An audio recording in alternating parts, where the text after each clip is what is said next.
The chapel at Elderford Hall smelled of cold stone and beeswax, and Rosamund Vale stood at the altar rail in a gown the color of morning cream, waiting for a signature that would not come. The vicar had opened the register. The clerk had trimmed the pen. The whole small company of witnesses, no more than 9 of them, arranged along the front pews, had gone quiet in the particular way a room goes quiet when it senses that something ought to be happening and is not. She kept her eyes on the page. She kept her hands folded. She had learned in the 2 years since her father was laid in the churchyard beyond that east window that a woman who wished to keep her composure must give her hands something to do and her gaze something to rest upon, and she had chosen the page. Julian Vale, Baron Elderford, stood beside her with his jaw set and his gloved hand resting on the rail an inch from her own. He did not look at the vicar. He looked at the door. Somewhere behind them, a woman's voice said not quite low enough that the poor creature had reached above her station, and that it would have been kinder for everyone if she had understood as much before the banns were read. That was the first time Rosamund heard herself named the fortune hunter, and she did not flinch because she had known for 6 weeks that the name was coming, and had decided that when it arrived, she would not give it the satisfaction of a change in her face. You may already suspect who kept the register from being signed that morning. Stay with her a while, and you will see how a single missing paper can be made to weigh more than a life.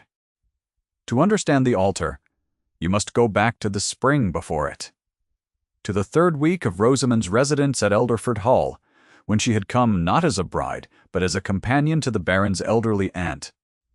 Her father had been a country attorney, respected in his parish and poor outside it, and when the fever took him, he had left his daughter a small chest of books, a good name, and no money at all. A distant connection had recommended her to Lady Prudence Elderford, the Baron's aunt, who wanted a gentlewoman to read to her in the evenings and to keep her accounts. And so Rosamund had arrived at the great grey house with 1 trunk, and the understanding that she was fortunate to have even this. Her room at Elderford was at the top of the servants' stair, small and cold, with 1 window that looked out over the kitchen garden, and let in a draught. She stopped with a folded shawl each night. She did not complain of it.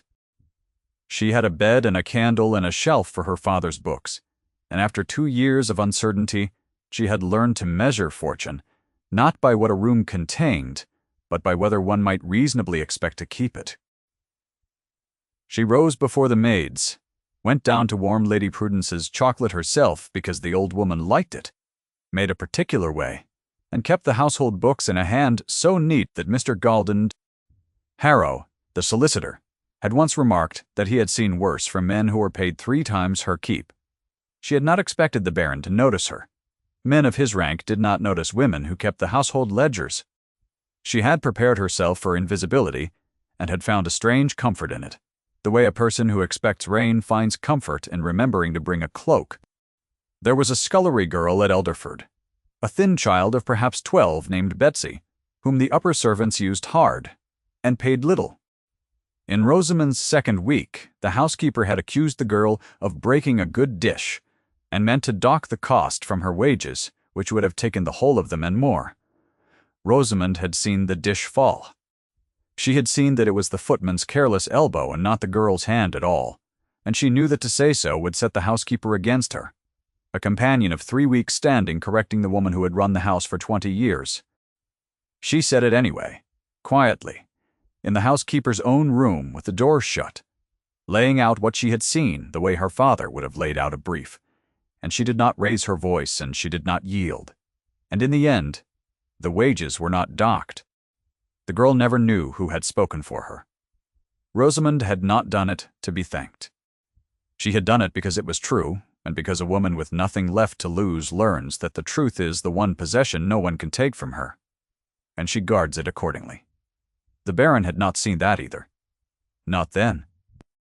The house, though, was smaller than its stone suggested, and things done quietly, and it did not stay quiet forever, and a steward who admired the new companion mentioned the matter of the scullery girl to his master one evening in passing, as the sort of thing that spoke well of a person, and the Baron had said nothing and had not forgotten it. The Baron noticed her on the 4th evening, though she did not know it. At the time, She had been reading to Lady Prudence in the small green sitting room, a passage from a volume of sermons the old woman found soothing, and she had come to a line about the mercy owed to those the world forgets. Her voice had caught on it only for an instant, only because the line had made her think of her father. She had steadied herself and read on. She had not seen the Baron, standing at the half-open door, arrested there, listening, his hand flat against the wood as though the house had tilted under him. Julian Vale had buried a wife 3 years before Rosamond came to Elderford, and he had buried, with her, a great deal of what the county had once called his easy temper. Lady Cassandra had died of a slow, wasting illness across a single terrible winter, and he had sat with her through the whole of it. And near the end she had asked him whether he thought anyone would remember her once she was gone. And he had said, yes, of course, everyone, and had known even as he said it that he was lying to comfort her. Because the world forgot people with a speed that appalled him. He had never spoken of that lie to a living soul. He carried it the way some men carry a stone in a coat pocket, turning it over with a thumb when no one was watching. So when a poor clergyman's daughter read a line about the mercy owed to the forgotten, and her voice broke on it, and she gathered herself, and went on, something in the Baron went very still. The trouble came in the shape of a cousin, Mr. Brough. Crispin Vale was the Baron's cousin on his father's side, a smooth, well-made man of perhaps 35, with excellent tailoring, and an income that never quite kept pace with his ambitions. He was, by the terms of an old family settlement, the heir presumptive to Elderford, and had been the heir presumptive for the whole of the Baron's widowerhood, and had grown comfortable in the expectation. A childless Baron who did not remarry was a very convenient thing to be cousin to. Crispin had spent 3 years being charming to the county on the strength of that expectation, and had borrowed quietly against it. He arrived at Elderford in early summer, as he did most summers, and within a fortnight he understood that something at the great house had changed. He watched his cousin at dinner. He watched where the Baron's eyes went and where they refused to go. He watched the companion, that pale, upright girl with the plain gown and the clever eyes, and he did his arithmetic. To Crispin she was the obstacle. He named her so to himself before he named her anything aloud. The first time the label was spoken to Rosamond's face, it was Crispin who spoke it, in the long gallery, on a wet afternoon where he had contrived to meet her as she carried a basket of mended linen. He was all courtesy. He hoped she was comfortable at Elderford. He hoped she understood how these old families worked, how careful they had to be, how a person of sense would not wish to be thought a fortune hunter merely for having risen a little above what she was born to. He said the word gently, wrapped in concern, as though he were doing her a kindness, by warning her of what others might say. Rosamond set down the basket. She looked at him steadily. She said that she was not aware of having risen anywhere, that she kept the accounts and read to his aunt, and that she would thank him not to tell her what she was. He smiled and let her go. He had planted the word all the same, and he meant to water it. That was the season the Baron began to speak to her.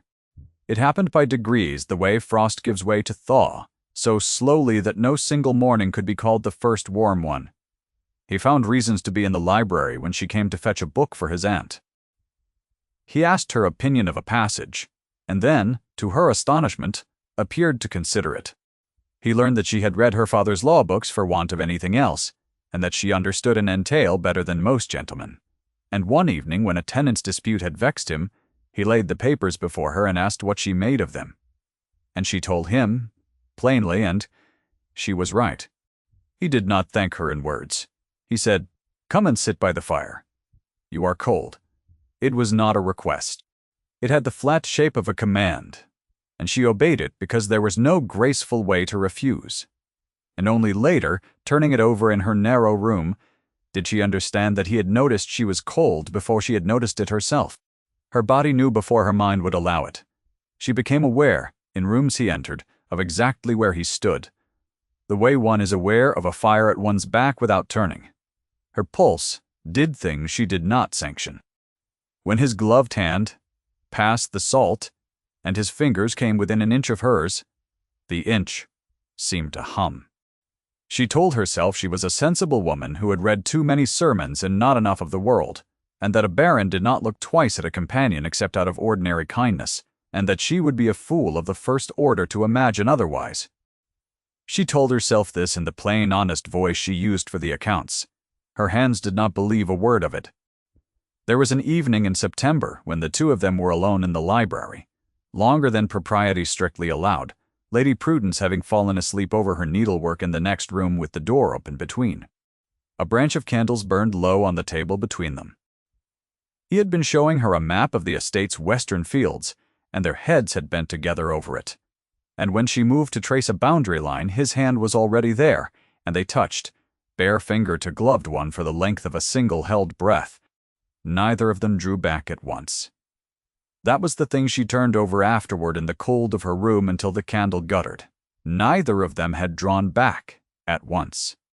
He had looked at her across the small distance of the candlelight, and she had felt the whole of her skin come alive to how near he was.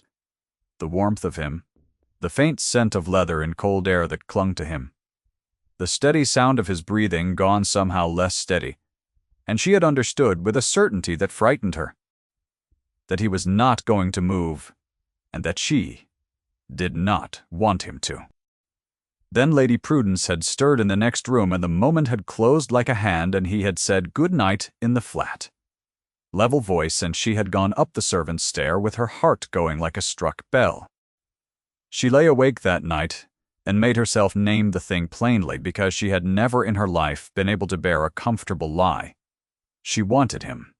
Not his house, not his rank, not the warm rooms or the security they promised a woman who had known none. She wanted the man who stood in doorways listening to her read, who noticed she was cold before she did, whose coldness the whole county believed in, and whom she alone seemed to see was not cold at all, but guarding something. She wanted him, and wanting him was the most dangerous thing a woman in her position could do, because it gave the world a lever, and the world used levers. She pressed the heels of her hands against her eyes in the dark and told herself it would pass. It did not pass. Here is the thing the county did not know, and you should, because it makes the rest make sense. The Baron had already resolved to marry her. He had resolved it on a night in late summer in the churchyard, though she was not there to see it. He had gone out after dark, as he sometimes did, to stand at his wife's grave, and he had found Rosamond there before him, not at Cassandra's stone, but at her own father's, the humble attorney's marker at the churchyard's poorer edge. She had brought no lamp. She was speaking to the stone, very quietly, telling her father the small news of the household, as though he might like to hear it, and her voice, when it came to the part about being alone now, did not break, and that steadiness undid the Baron entirely. A woman who wept would have moved him. A woman who did not weep, who simply went on, informing the dead of the living out of plain love, moved him past the point of any turning back. He did not approach her. He withdrew before she saw him. Yet he walked back to the house, having decided, and once Julian had decided a thing, the deciding was the whole of it. He made his offer in October, in the library, with the rain against the glass. He did not kneel. He stood before her, and took both her hands in his, and said that he knew what the county would say, that he had weighed it and found it did not weigh much against her, and that he was asking her to be his wife and the mistress of Elderford, and that she should say yes. Rosamond could not speak. Her mind produced every objection at once, the difference in their stations, the certainty of scandal, the impossibility of it, and her mouth opened to give voice to the sensible refusals. And what came out instead, in a whisper she had not authorized, was that she wanted to, that she had wanted to, for longer than she could bear to admit, and that she was afraid. He said there was nothing to be afraid of. He said it in the flat, certain voice, and for the first time she heard the tenderness underneath the flatness, and she understood that the coldness the county saw was not coldness at all, but a door he had shut against further loss, and that he was, for her, opening it. He did not kiss her then. He raised one of her hands and held it a moment against his jaw, so that she felt the warmth of him and the faint roughness of the day's beard.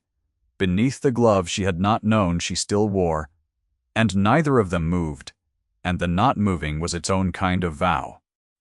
He bent his head, once, slowly, until his brow nearly touched hers, and she could feel his breath against her mouth, and there they stayed, on the very edge of the thing, both of them still.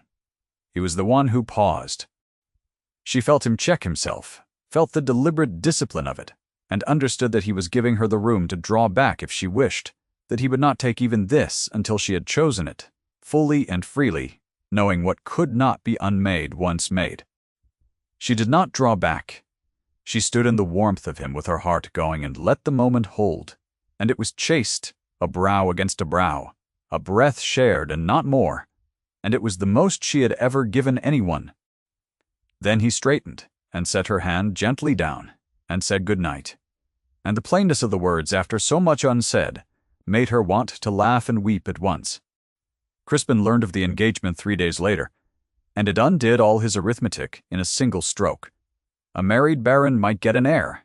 An heir would displace Crispin from the succession he had borrowed against for 3 years.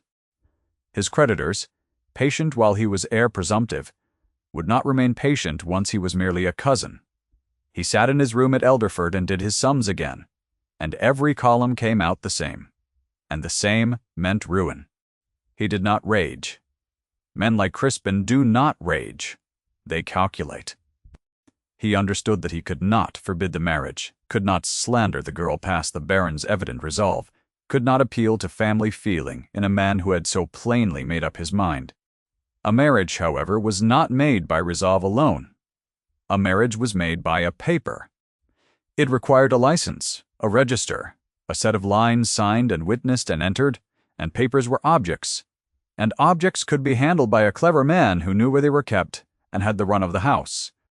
The Baron, wishing to spare Rosamund a long public engagement and the season's cruelty, had arranged for a quiet wedding by license in the family chapel.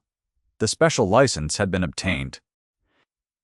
The marriage lines had been drawn up in advance by the Baron's own solicitor, Mr. Harrow, and left in the library's locked cabinet against the wedding morning, together with the register the vicar would sign. Crispin knew the cabinet.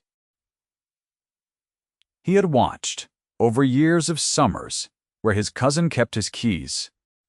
3 nights before the wedding, while the house slept, Crispin took the marriage lines and the relevant leaf of the register from the cabinet, and he carried them out to the old ice house at the edge of the grounds, and he hid them beneath a loose flag in the floor there, in a place no one had reason to look, because he did not mean to destroy them. Destroyed papers could be redrawn. He meant something subtler. He meant to make the wedding fail on the morning before witnesses, so that the failure itself would become the story the county told, and a wedding that had visibly failed once carried a stain that a second attempt could not wash out. That was the whole of his design, patient and quiet and cruel. Before he left the library that night, he stood a moment in the dark, with the papers under his coat, and told himself that he was only protecting what was owed him. A man's script, when it has worked everywhere else, is very hard to hear as a lie. So we arrive again at the chapel, at the cream-colored gown, at the open register, and the trimmed pen and the vicar, frowning down at a book from which the marriage leaf had gone. The vicar cleared his throat and said with real distress that he was very sorry, but the lines were not here.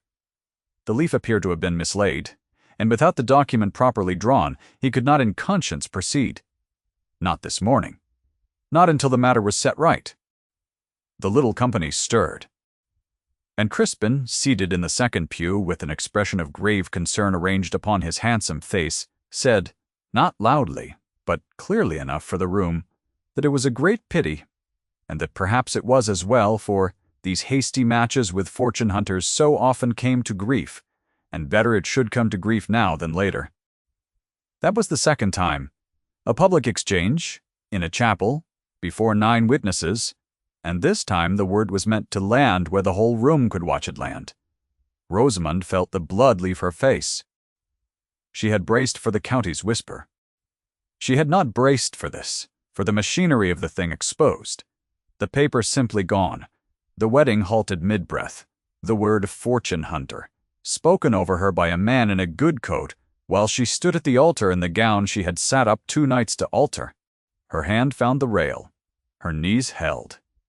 She did not weep, because weeping was a thing she had given up 2 years before, at another altar rail, in this same chapel when they had lowered her father into the churchyard beyond the glass. The Baron did not move for a long moment. Then he turned from the door he had been watching, and he looked at his cousin, and something passed behind his eyes that Crispin, for all his calculation, had not accounted for. Julian said only very quietly that the wedding would take place.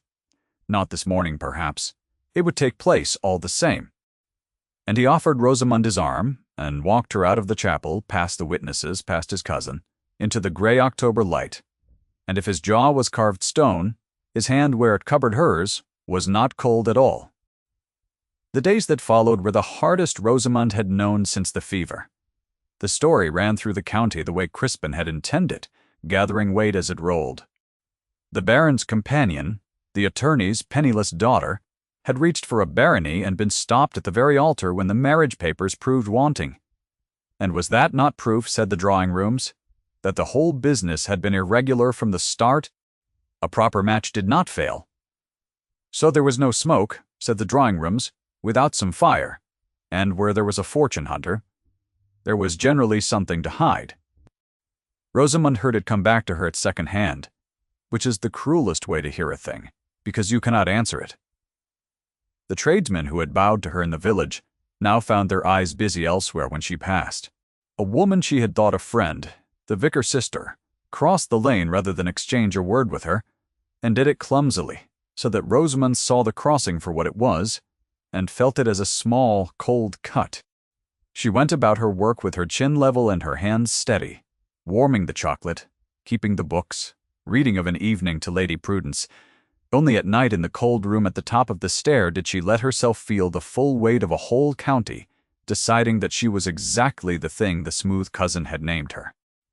Lady Prudence, loyal and fierce, reported to her with trembling indignation that at the assembly room she had overheard 2 women agree that the companion had likely engineered the whole affair herself, and been caught out, and that it was a mercy the Baron had been spared. The old woman had gripped her cane so hard her knuckles whitened, and had told the 2 women, loudly and in front of everyone, that she had kept her wits and her accounts these 80 years, and knew a good girl from a bad one better than they knew their own bonnets. And had they nothing better to do than eat a blameless creature alive over tea? It had done no good, of course. It had perhaps made things worse.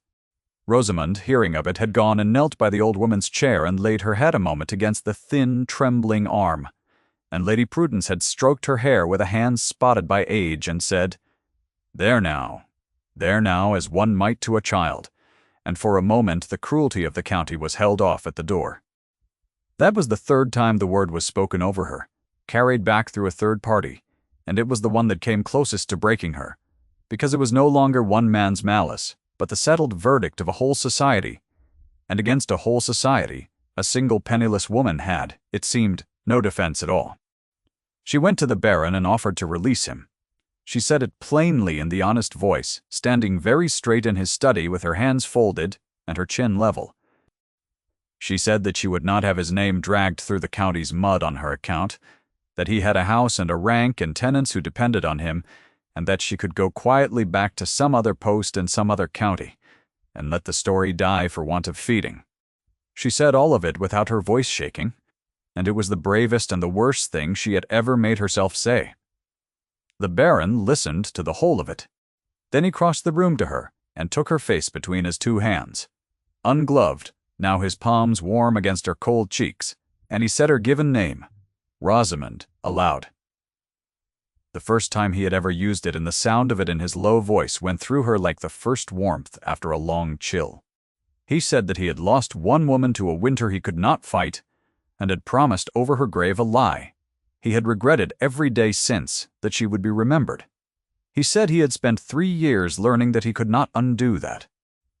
This, though, he said this he could fight, and he would not lose her to a coward and a missing paper, and she was not to speak again of releasing him because he did not wish to be released, and there was an end of it. She understood then that his wound and her worth had met in the dark of a churchyard months before, and that he had chosen her not out of pity, but out of the clearest sight she had ever been given by anyone, and her body, which had known the truth all along, at last permitted her mind to know it too. She turned her face the small distance required, and pressed her lips to his palm, and it was chaste, and it was everything, and neither of them said another word, for a while. Resolve alone, however, could not make a wedding. The lines were gone, and until they were found or the theft proven, the county's story would stand, and the Baron knew it. A second wedding hastily arranged would only feed the tale. He needed not merely to marry her, but to expose why the first wedding had failed, and to do it where the whole county could witness the exposing. In the same rooms where the verdict against her had been rendered, he sent for Mr. V. Harrow, his solicitor, quietly, by a note that named no particulars.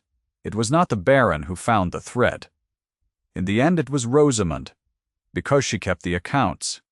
In the long, unhappy fortnight after the chapel, unable to sit still, she had done what she always did when the world pressed on her past bearing. She had worked. She had gone back over the household books to occupy her hands, and in the course of it she had found in the tradesman's ledger a small oddity she had noted weeks before and set aside. There had been a delivery of ice to the ice house in October, entered and paid, at a season when the ice house should have been long empty and locked for the winter, and wanting nothing. She had thought it an error at the time. Now, with her mind sharpened by grief into a fine and desperate point, she thought about who held the second key to the ice house, and about a cousin who had been much abroad in the grounds at odd hours in the days before the wedding, and about the particular smoothness with which that cousin had said in the chapel that perhaps it was as well. She sat with the ledger open on her small table late into one night, the candle burned down to a stub, tracing the entry with a fingertip: ice, delivered to the ice house in October. Paid 3 shillings and 6pence, entered in the steward's hand at her own instruction, because she kept the books, and the steward brought her the accounts to enter. She had queried it at the time, and been told the order had come from the family, and she had thought no more of it, an ice house being the last thing anyone attended to in her grief-fogged autumn. Now she attended to it with everything she had.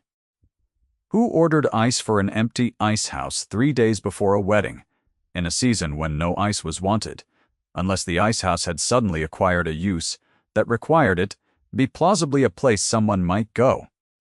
She thought of Crispin abroad, in the grounds, at dawn, in the days before the chapel, seen by a gardener, remarked upon by no one. She thought of the ease in his voice when he had said, "Perhaps it is as well." She turned the whole of it over, patient and cold and exact. The way her father had taught her to read a document for what it did not say as much as for what it did, and by the time the candle failed, she was as certain as she had ever been of anything. She did not go herself.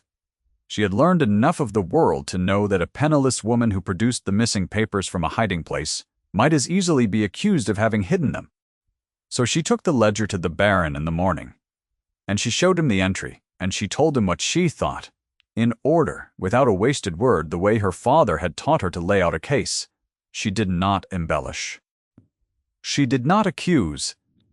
In so many words, she set the facts before him one after another: the delivery, the season, the empty house, the man in the grounds at dawn, the second key, and let them make their own argument. And when she had finished, the Baron looked at her for a long moment with something in his face she had not seen there before, which was not tenderness only, but respect. The respect of one clear mind for another. He said quietly that her father had taught her well. She said her father had taught her that the truth kept, if one had the patience to wait for the ledger to give it up. He said that they would not have to wait much longer. The Baron looked at the entry for a long moment. Then he sent, not for a magistrate, but for Mr.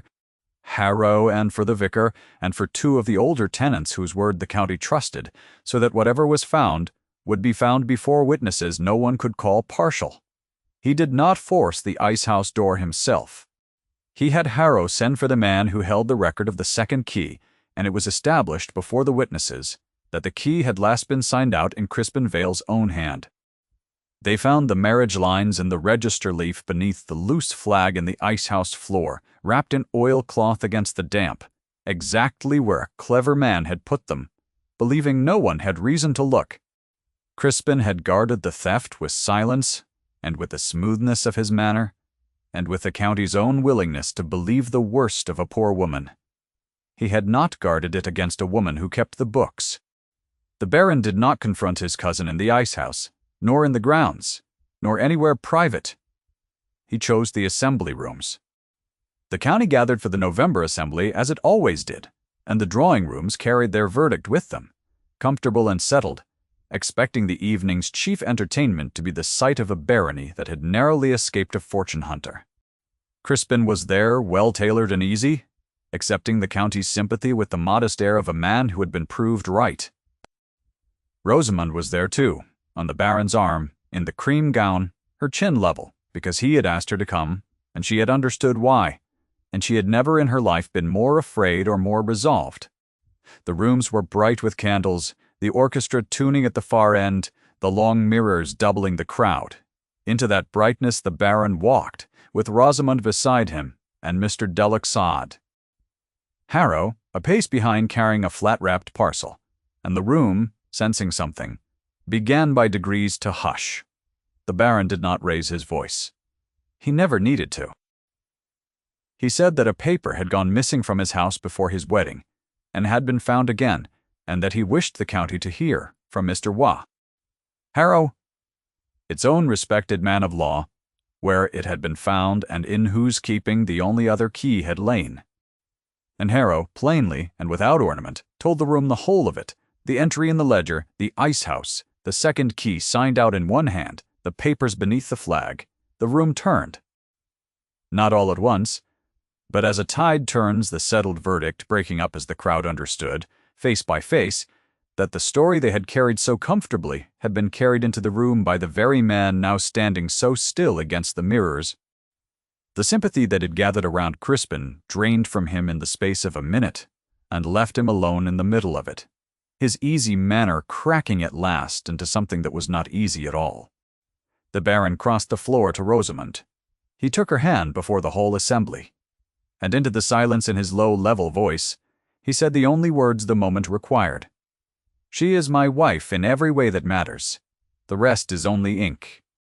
He said it once. He did not embroider it. He did not turn to gloat at his cousin, did not name Crispin's ruin aloud, did not ask the room to punish him. He had done the one sufficient thing, and it was enough, because the county, which had been so ready to believe the worst, was now face by face, remembering that it had always rather liked the quiet, clever girl who kept Lady Prudence's accounts, and was ashamed. Crispin left the assembly rooms that night, and within the month, the county altogether.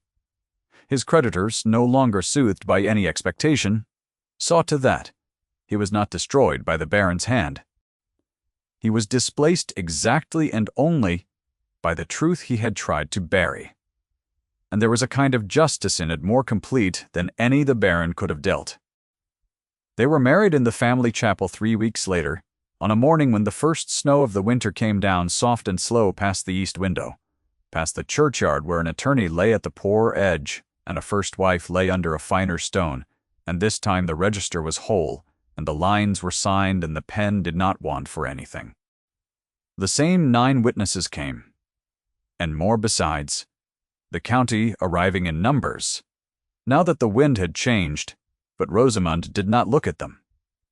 But she looked at the snow, and at the man beside her, and at the page, when it was her turn to sign. And she signed her name in a clear, steady hand, and it did not shake.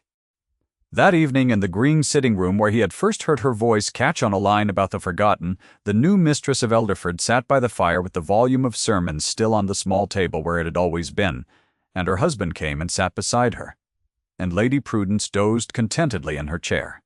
And outside the snow went on falling over the grounds, and the ice-house and the churchyard alike, covering all of it, the same white. Rosamond opened the book. She found the line she had read on the 4th evening. The one about the mercy owed to those the world forgets. And she read it aloud again, softly. Only for the two of them this time. And this time her voice did not catch, because she was no longer among the forgotten. He took her hand where it lay on the page. He did not say anything. He did not need to.